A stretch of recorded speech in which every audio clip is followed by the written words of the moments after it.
in keeping with the enhanced austerity measures we have committed to implement and align government expenditures within the budgetary implications of the withdrawal of the Finance Bill 2024, the following actions shall be taken with immediate effect towards the realization of the new budget. 47 state corporations with overlapping and duplicating functions will be dissolved, resulting in the elimination of their operational and maintenance costs, and their functions will be integrated into the respective line ministries. Staff currently employed by the affected corporations will be transferred to ministries and other state agencies within government. The decision to fill the position of Chief Administrative Secretaries is hereby suspended.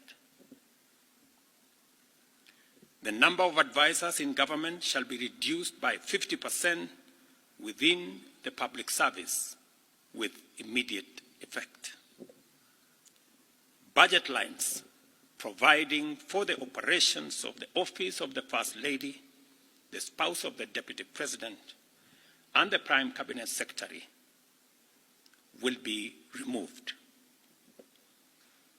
Similarly, the budget provisions for confidential budgets in various executive offices, including my own office, have been removed, and the budget for renovations across government reduced by 50%.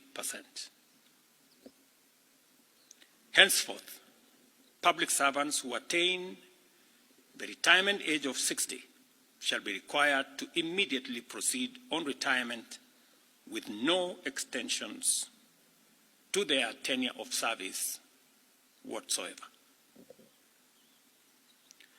The purchase of new motor vehicles by the government is suspended for 12 months, except for security agencies, while a new policy on transport for public officers will be developed.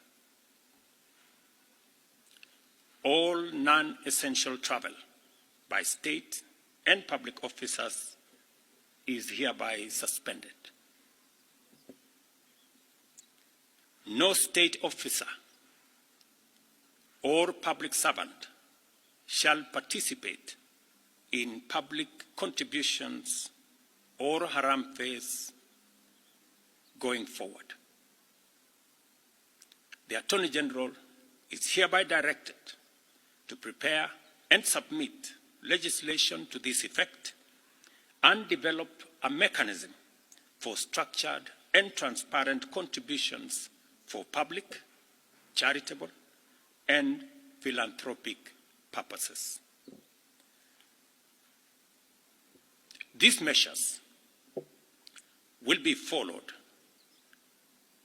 by changes in government that I will be making shortly. We are determined to carry out this and other interventions to improve the quality, efficiency, and transparency in serving the people of Kenya and ensure that citizens receive maximum value for their resources from a public sector that prioritizes their welfare. I believe these changes will set out our country on a trajectory towards economic transformation, enabling us to achieve the strategic objectives of the bottom-up economic transformation agenda and deliver our commitment to radically enhance opportunities for all Kenyans and transform our country. Thank you very much. God bless you, and God bless our great country, Kenya.